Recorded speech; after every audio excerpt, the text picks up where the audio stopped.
Hello viewers, আশা করি সবাই ভালো আছেন। তো আমি অনেক ভালো আছি।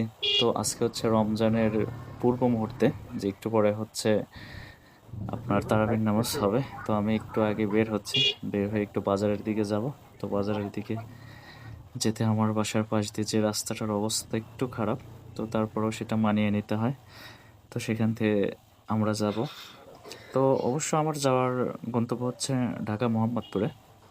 তো আমার বাসা থেকে ডান দিকে মোহাম্মদপুর যেতে হয়। তো আমি সেই মোহাম্মদপুরের উদ্দেশ্যে আজকে বের হয়েছি। তো রাস্তায় অনেক মানুষ।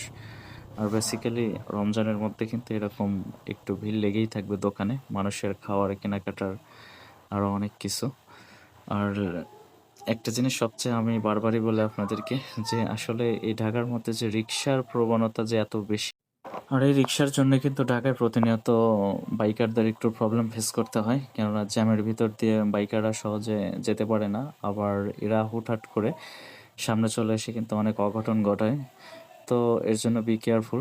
অবশ্য বাস, ট্রাক কিংবা প্রাইভেট কার নিয়ে কোনো সমস্যা নেই, কিন্তু সমস্যা কিন্তু আমাদের এই মানে ডাইরেক্টলি এই রিক্সা নিয়ে এখন আন্দোলন করাটাই বেটার। কারণ রিক্সার খুবই খারাপ। এটা দেখেন, মানে আমাকে সাইডটা দিবে, তারপরও সাইড না দেওয়ার মতো করেই চলে যাচ্ছে। তো আমি একটা সুযোগ খুঁজতেছি।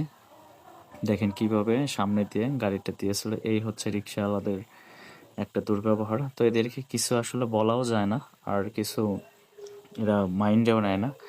তো তারপরও এদেরকে খুব সতর্কতার সাথে এদের সাথে চলতে হয়, কারণ এরা যখন তখন যা ইচ্ছা তাই করে। তো আমার বেসিক্যালি ভয় লাগে। তো আপনারা আমার এই ভিডিওতে একটু কমেন্টস করবেন, লাইক